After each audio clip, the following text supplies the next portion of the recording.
प्रागैतिहासिक काल, इतिहास का वह समय जिसमें मानव लिखना पढ़ना नहीं जानता था।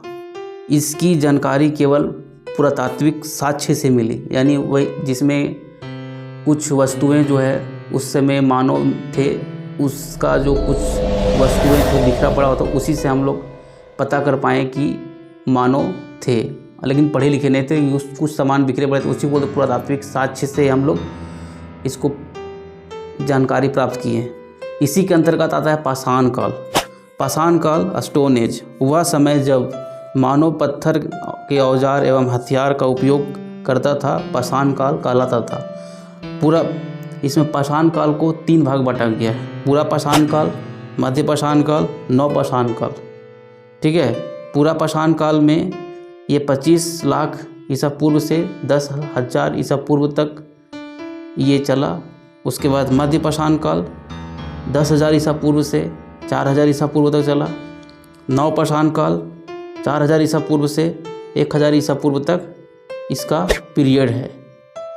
अब जो पूरा पाषाण काल है, इस इतिहास का सबसे प्रारंभिक समय था। इस समय के मानव को आदि मानव कहा जाता था, अर्थात उनके जीवन का मुख्य उद्देश्य जानवरों की भांति, जानवरों के जैसा ही अपना पेट भरना था। इस समय के मानव की सबसे बड़ी उपलब्धि आग की खोज थी।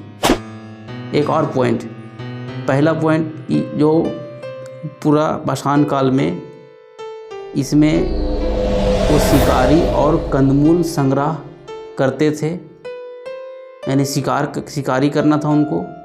उस समय उनका और कोई दूसरा नहीं था, पर जहाँ रहते थे झारखंड में हजारीबाग, बोकारो, देवघर।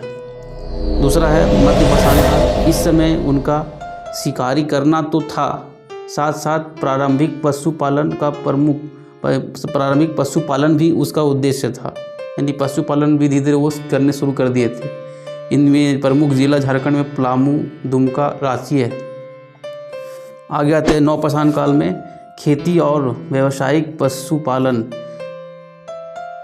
करना शुरू हो गया। इसमें ये प्रमुख जिले रांची, लोहरदगा और सिंहभूम थे। आगे बढ़ते हैं। इसमें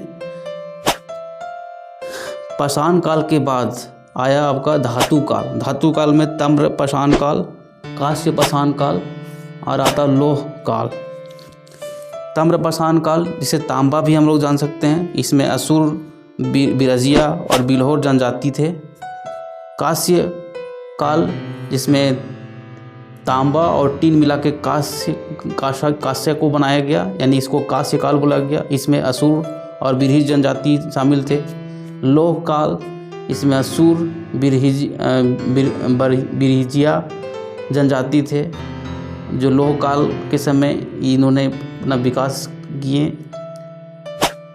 ऐसे इतिहासकार के अनुसार छोटे नागपुर का लोहा सुदूर मेसोपोटामिया, जो आज का इराक है, तक भेजा जाता था, जहां धनुष में इसके तलवार बनाई जाती थी। धनुष की तलवार इतिहास के प्रसिद्ध, इससे झारखंड की विदेशी का संपर्क की पुष्टि होती है। तो इसके आगे अगर वीडियो समझना है तो इसमें पुरातात्विक स्रोत के लिए अगला वीडियो आपको बन के आएगा। यहाँ तक जुड़ने के बहुत बहुत धन्यवाद। जय हिंद, जय भारत।